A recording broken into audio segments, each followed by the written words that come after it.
Welcome to English Story. We are reading Gideon. Enjoy. The story of Gideon starts out with God not being very happy with his people, the Israelites. If you remember, the Israelites were the ones God saved from Pharaoh. The people Moses led across the Red Sea on dry ground. Hundreds of years had passed since then, but throughout all of God's miracles they had experienced, they still did evil in the eyes of the Lord. There were consequences for these actions. That means that when they did something wrong, God didn't bless them, but gave them into the hands of the Midianites. The Midianites weren't their friends. They took or ruined all their crops and animals. The Israelites had to hide from them in caves. After Israel had nothing left, they finally cried out to God for help. God heard their cry and had a plan. The cool thing about all this is that God wasn't happy with the Israelites, but he still listened to them and answered their prayer. This is where Gideon comes into the story. He was threshing wheat in a hidden place so that the Midianites wouldn't see him and steal the wheat. When an angel of the Lord came and sat next to him, the angel spoke to him and said, "The Lord is with you, mighty warrior." "But sir," Gideon replied, "if the Lord is with us, why is all this bad stuff happening? Where are all the miracles our fathers told us about?" The Lord replied to Gideon, "Go with all your strength and save Israel from the Midianites. I am sending you to do it." Then Gideon started all the excuses. "But Lord, how can I save Israel?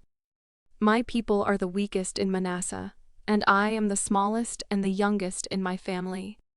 I think God probably smiled here, but he said, "I will be with you, and you will defeat all the Midianites together."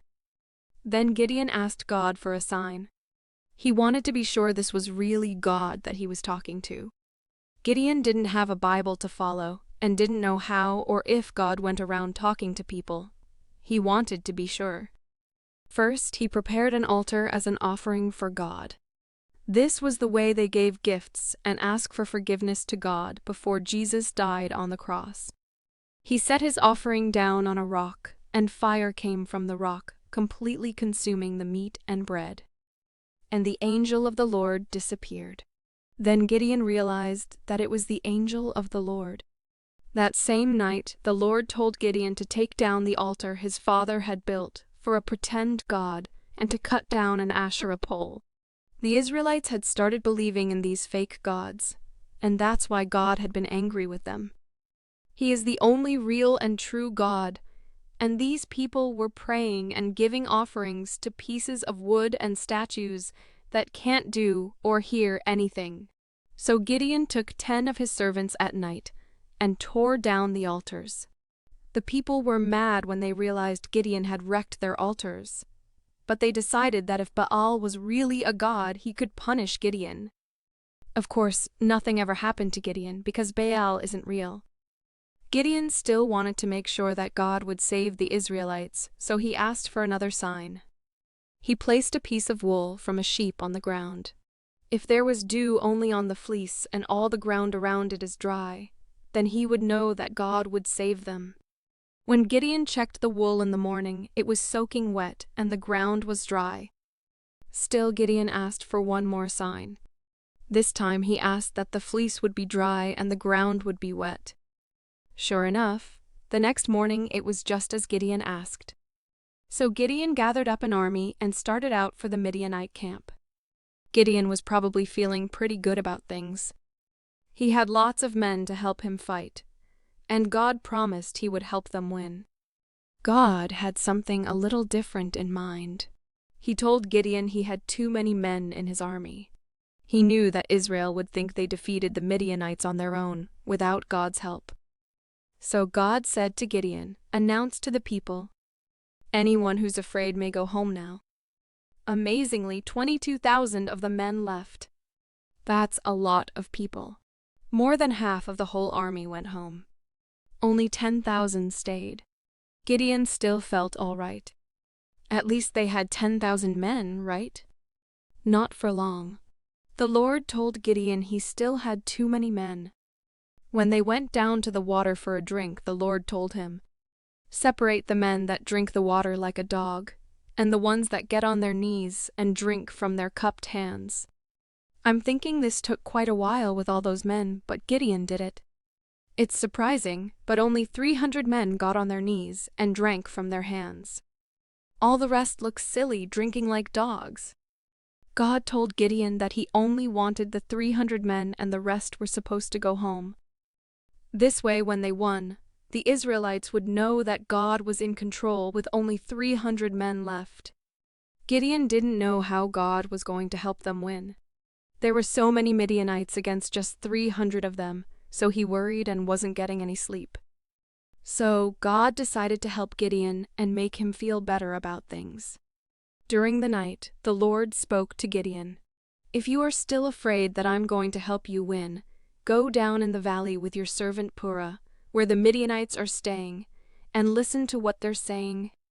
You'll feel much better after that." Guess what Gideon did?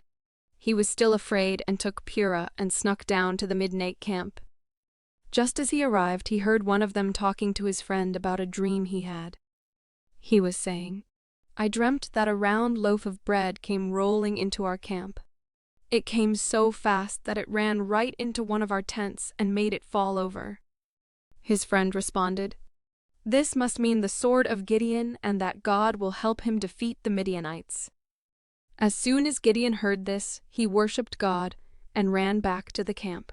He returned and called out, "Get up! The Lord has given us the Midianite camp." He divided all the men in 3 groups and gave them all trumpets and empty jars with torches inside. Gideon and the men surrounded the camp in the 3 groups. When Gideon started to blow his trumpet, the rest followed. They blew their trumpets and yelled, "For the Lord and for Gideon!" Then they broke the jars they were carrying, holding onto the torches with one hand and the trumpet in the other hand, shouting, "A sword for the Lord and for Gideon." When the Midianites heard this, they started yelling and running around. Then when all the trumpets started again, the Lord caused the Midianites to start freaking out, and they started to turn on each other with their swords. The rest that got away were captured by the men of Ephraim by the Jordan, because Gideon sent messengers ahead of them to let them know they were coming. That was the day God saved Gideon and defeated the Midianites. Without God, none of this was possible. I hope that after this Gideon learned his lesson and stopped worrying. With God, nothing is impossible. Next time you're in a tough situation, know that God can give you strength and He wants to help you. Just ask and He will.